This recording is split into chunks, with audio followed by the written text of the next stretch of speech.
Hey guys, it's Michelle with Cashel Creations. Welcome back to my channel. Welcome if you're new here. Hope you guys are having a fantastic Friday or whenever you're watching this. I wanted to share with you a haul video of my recent bookstore acquiring items. There's this used bookstore here in Central Florida that I love to go to. I think this is probably my fourth or fifth visit. Haven't been in quite some time.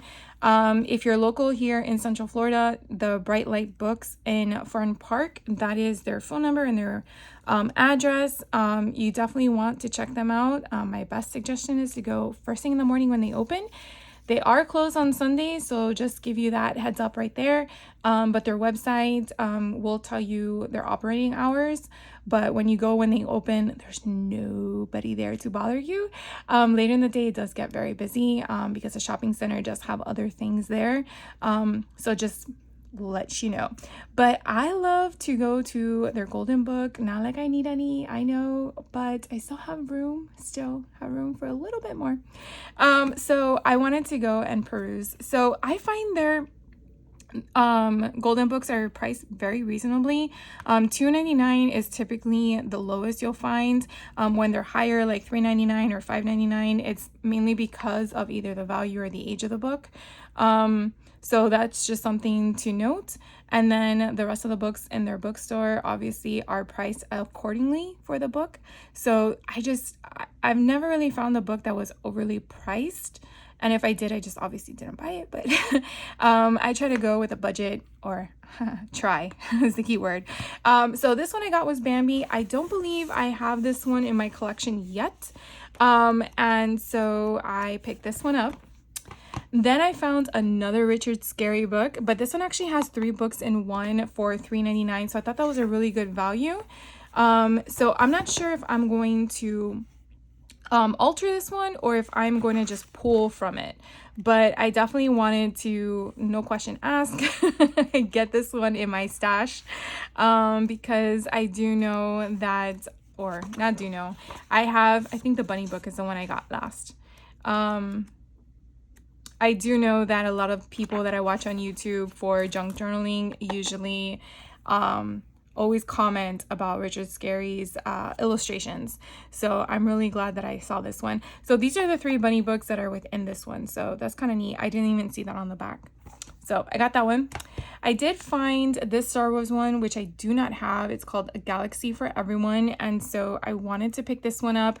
If you're unfamiliar about Star Wars with golden books, they do have a different golden spine, which I absolutely love. I think that that's where you can actually distinguish a Star Wars book versus a regular golden book just by looking at the golden spine when you're looking for them in the bookstores. But this one here, again, I feel like it's never even been read. So that's going to be a lot of fun to make with. And I really need to take inventory. I said that a few times ago and just organize them, but never did anything with them.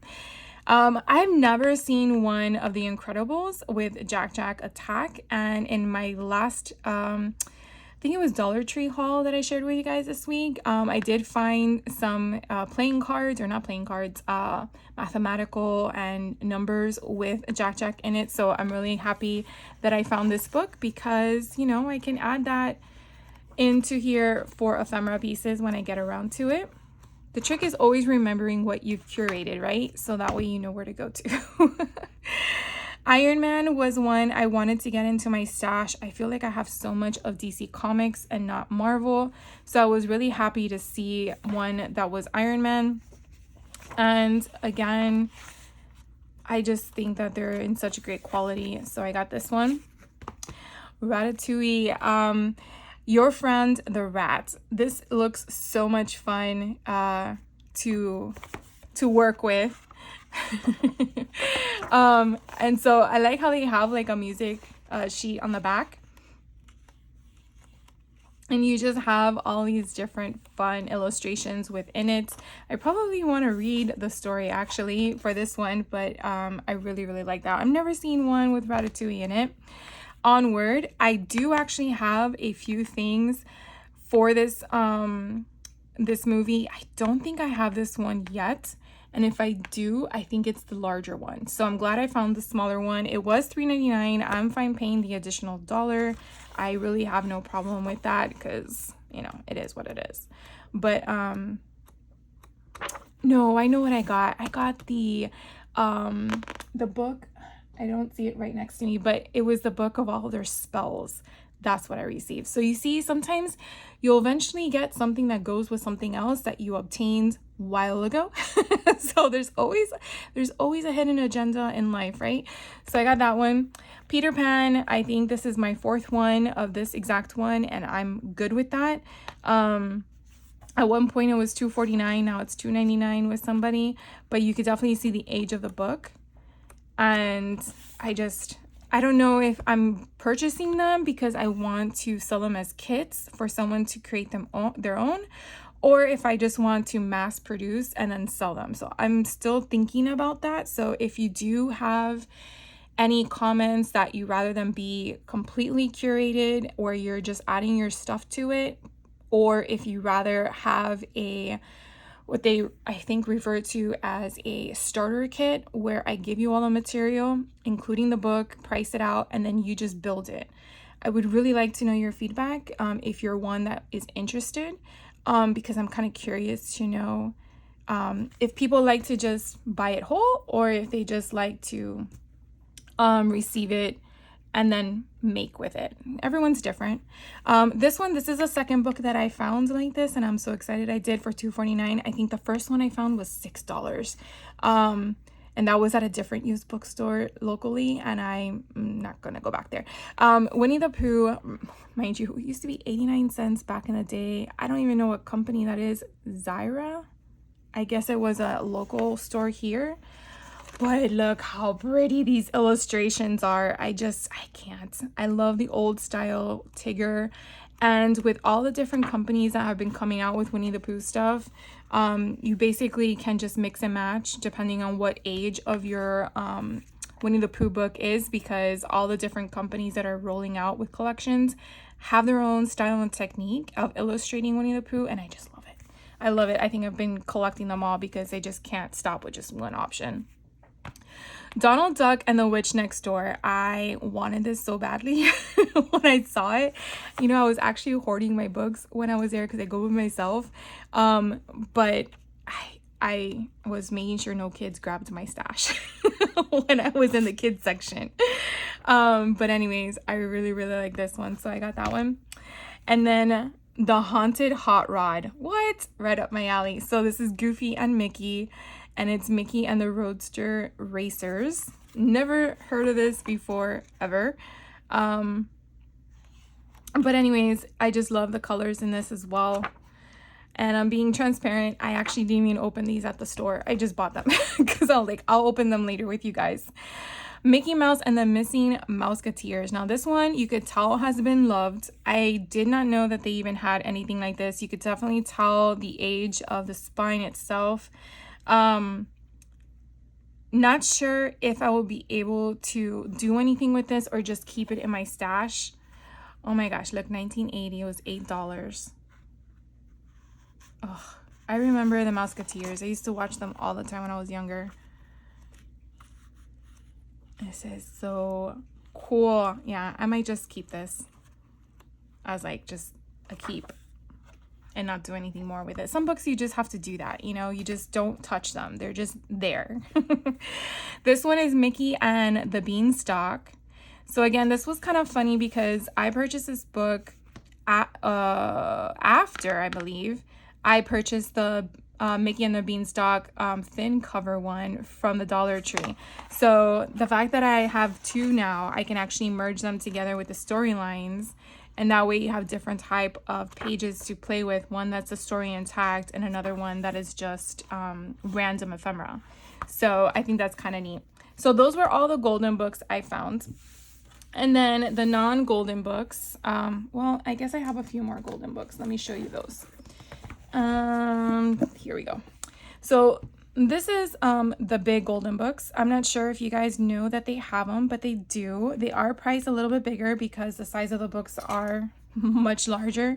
They're about almost $9 Are they 9 inches? Yeah, almost 9 inches, actually 8 3/4.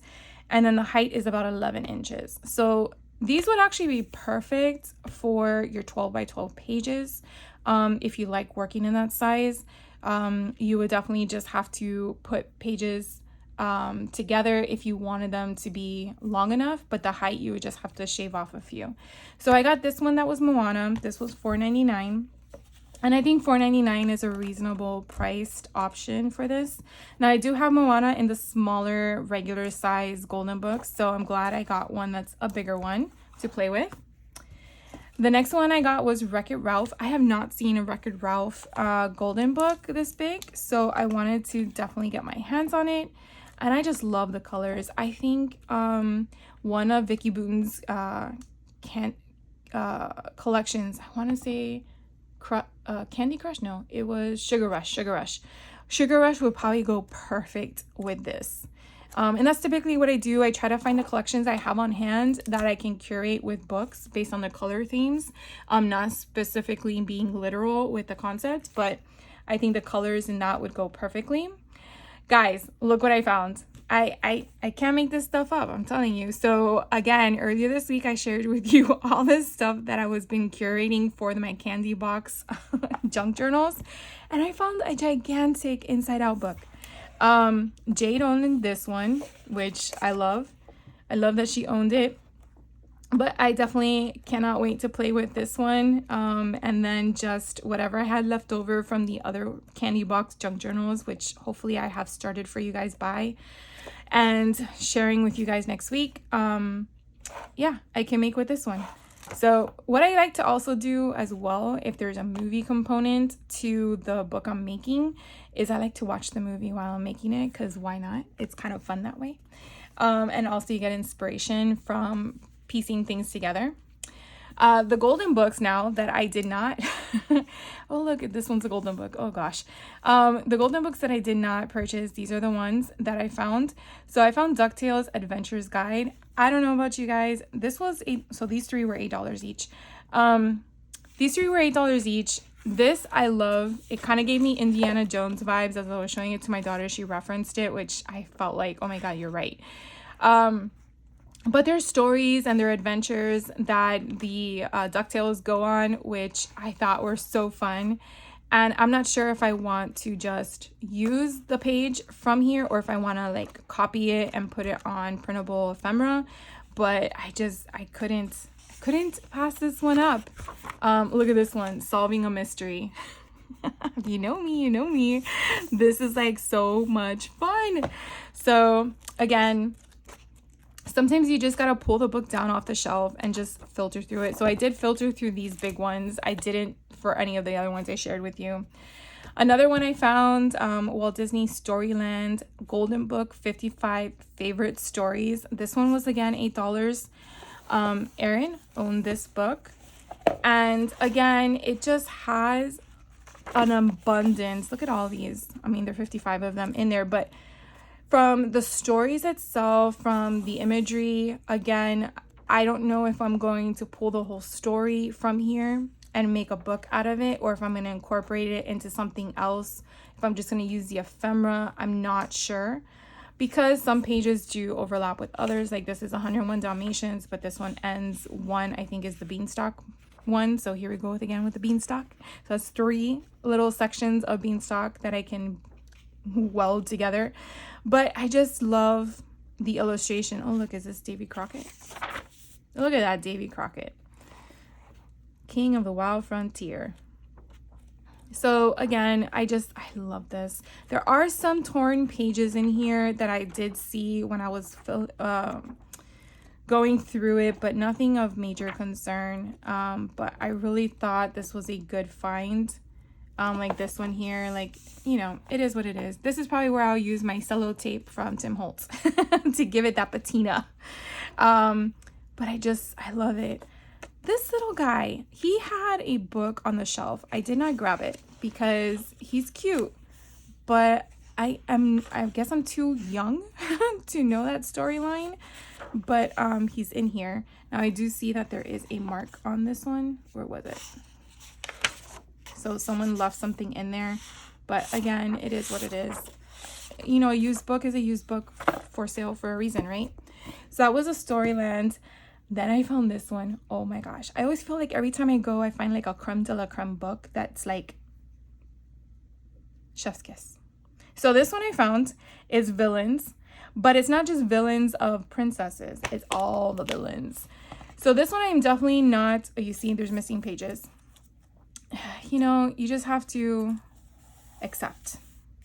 But anyways, so this one's missing Ursula, which is a shame.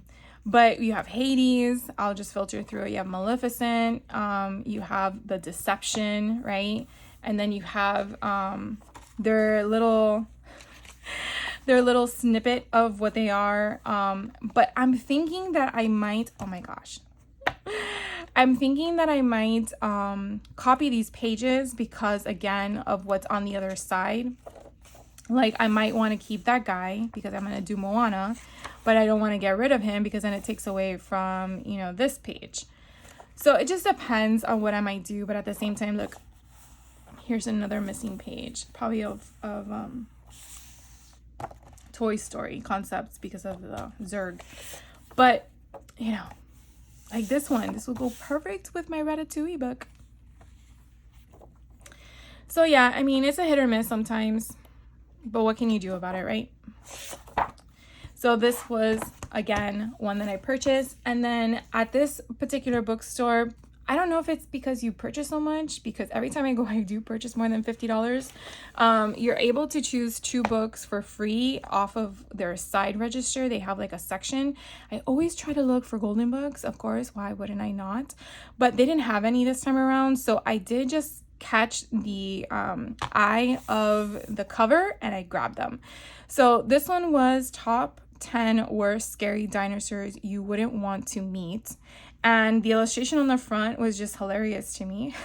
So I got it. And so this one just has just random dinosaurs in it. So again, I got that one for free. And then this one, Troll 234, again, the illustrations on the front cover is really what gravitated me to just pulling the book off the shelf. I didn't have time to look inside because there was a lot of people, and then also my hands were full with other books. I sometimes never grab bags because why? I'm just taking it to my car. Save them the bag for the next person. But I'm kind of glad that this one was the one I got. Again, I'm not sure what I'm going to do with it yet, but it's kind of fun. It's big, but it's kind of fun. Why not, right? I have a lot of troll stuff with the mushrooms and stuff. So anyways, I got that one. So that is my haul for you guys today. I hope you guys are having a great week and look forward to the weekend that's up here, really approaching, if you're watching this on Friday. If you guys are out and about, you know, look in the children's sections. They have the best illustrated books. Open them up, take them out, you know, figure out if anything works for you based on what you see. Always think outside the box, using pages for ephemeras, for paper clips, so you can put the attachment on the top. You're building a pocket, a scene is too big, so you're building a pocket with a scene, or you're just using the page as the page in whatever junk journal you're using it. Now, I always reference junk journals, and I want you to understand that's not only the only thing I craft with. It's just something I'm in right now. But, you know, you can use these pages on 12 by 12s. You can use them on 6 by 8s. You can use them as tags. You know, it's paper. So take it like a sticker. Take it like a collection page, right? You're going out and buying this stuff to play with, but doesn't necessarily mean that you have to use it for the intended purpose of what it's for. And I really hope that you guys understand that I'm just trying to open up your mindset, never to deter you, never to, you know, make you feel like you're not doing anything right, because this is always my opinion and my suggestions. Because at the end of the day, you do you, right? What works for you may not work for someone else, and what I'm into today does not mean what I'm into tomorrow. Anyways, enough of the rant. I just want you guys to have a great rest of your day, have a great weekend, and I will see you next week, hopefully it's to make these bad boys. They're on my desk in front of my face because I definitely want to start doing them, and I might start right after I'm done with this video. So have a great rest of your day. Take care. Bye-bye.